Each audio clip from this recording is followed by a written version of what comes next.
tous et bienvenue sur cette nouvelle édition de la FEP TV. Je suis aux côtés d'Irena Decube, professeure et chercheur à la Rennes School of Business pour parler cette fois de RSE. Bonjour Irena. Bonjour Oda. Alors on connaît tous désormais l'importance de la RSE au sein des entreprises, mais est-ce que les managers sont formés à sa mise en application ? Eh bien, tout d'abord, merci de m'avoir invité avec ce sujet où, effectivement, tout le monde a l'impression qu'on maîtrise, qu'on connaît le jargon et qu'on connaît les méthodes d'application de la RSE. Et j'ai envie de vous dire, il y a autant de RSE que d'entités. D'ailleurs, vous avez parlé de la responsabilité sociétale, c'est un terme qu'on préfère aujourd'hui à la responsabilité sociale. Pour autant, le premier écrit de Howard Bowen, en fait en 1953, parlait de la social responsibility of a businessman. Et d'ailleurs, on traduit pour tous, effectivement, la responsabilité sociale d'un homme dirigeant d'entreprise, d'un businessman. On utilise ça en français aussi, on parle franglais pas mal. Eh bien, d'ailleurs, M. Bowen s'est fait épingler et il s'est fait effectivement... il était obligé de partir de sa fonction de doyen de College of Commerce, c'est un joli franglais encore, en fait, on mélange les deux langues, qui était à l'Université d'Illinois, puisqu'on lui reprochait de ne pas être suffisamment pro-business à l'époque. Je reviens vers le terme sociétal et social. Sociétal, effectivement, englobe la totalité de l'impact aujourd'hui de l'entreprise et des entrepreneurs sur leur environnement à la fois naturel et humain. En même temps que ce joli événement ici à Saint-Malo, il y a encore les travaux à Marseille sur, effectivement, dans le congrès de l'UICN, sur la biodiversité. On sait tous qu'effectivement, il y a déjà 60% des espèces qui ont disparu dans les 40 dernières années. Et donc, quand on parle de la RSE, on ne peut pas aujourd'hui appliquer le modèle tel qu'il a été enseigné pendant des années où sur le même pied, il y a l'impact économique, social et environnemental. C'est plutôt l'environnemental qui englobe social et la paix sociale et l'environnement apaisé et suffisamment résilient permet une action de l'entreprise. Votre question était sur la formation. En fait, le problème, Ouda, c'est qu'il y a autant de concepts d'RSE que d'entreprises et les managers ne peuvent en fait appliquer les concepts et les méthodes que s'ils comprennent et s'ils voient que dans leur entreprise, il y a une gouvernance qui réellement applique la RSE. Si c'est juste relégué effectivement au département communication ou marque entreprise ou marque employeur, ils vont juste faire quelque chose qui va s'apparenter au greenwashing. Justement, on voit très bien, il y a de nombreuses entreprises qui relèguent la RSE à un sujet de communication au lieu de le mettre dans leur stratégie. Quels risques prennent-ils ? Eh bien, tout simplement, et de manière impactante, de se faire épingler sur les réseaux sociaux, réaction des consommateurs, voire du secteur tiers, comme on appelle les associations.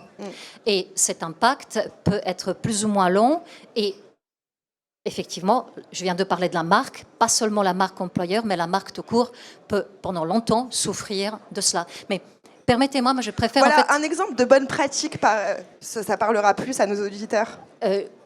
Effectivement, je suis enseignante-chercheur. Nous faisons aussi des formations appliquées et du consulting en entreprise. Ici en Bretagne, il n'y a pas si longtemps que ça, nous avons formé un comité de direction. Le directeur général s'est rendu compte que finalement, de communiquer sur la marque en mettant le nom du groupe sur une voile tous les 4 ans dans une course n'était peut-être pas impactant.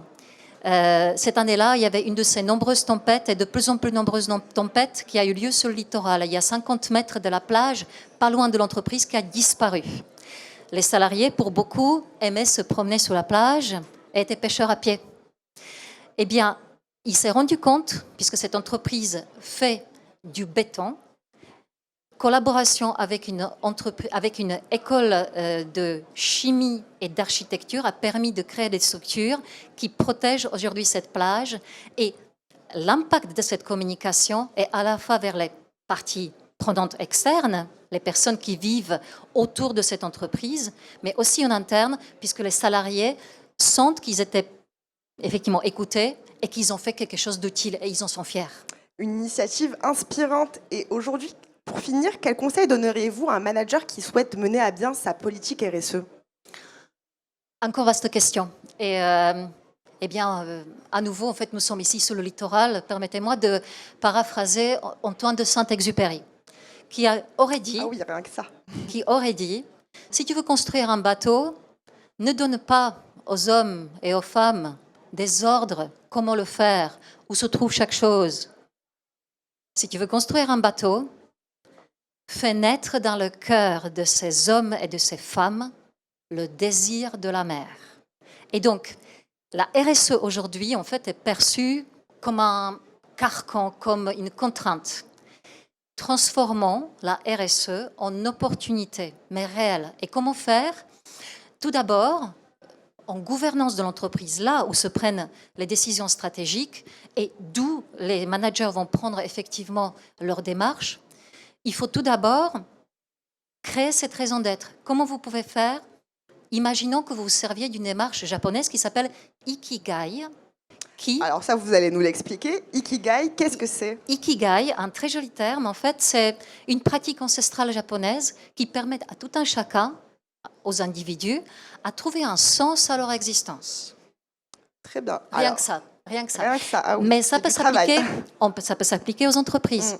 Et donc, il y a 4 aspects donc Ikigai, et effectivement, une entité comme une entreprise peut aussi se servir de cette démarche. Il faut répondre en quelque sorte à 4 questions. Lesquelles?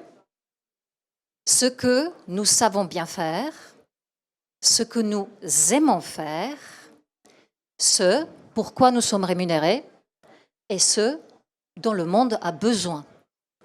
Et si vous faites cela, derrière, vous pouvez dérouler une démarche globale où pour chaque principe éthique de la RSE, vous déterminez les enjeux. Pour chaque enjeu, vous déterminez des projets concrets. Les hommes et les femmes dans l'entreprise aujourd'hui cherchent le sens et le sens vient des projets concrets. Et pour chacun de ces projets, il faut les actions, encore une fois très concrètes, et aussi des mesures d'impact. Et je parle d'impact positif et négatif. Et donc parfois, si on s'aperçoit qu'il y aurait un impact négatif beaucoup trop fort, eh bien, on passe son chemin. Et avec ça, je pense que les entrepreneurs et les salariés et les managers, avec cette transparence d'action, peuvent bien mieux appliquer et dérouler les plans d'action. Très bien, merci beaucoup Irena. Vous l'avez entendu, la RSE est une opportunité si on sait s'en servir. Et on continue à parler de RSE avec la FFB, la Fédération française du bâtiment. À tout de suite.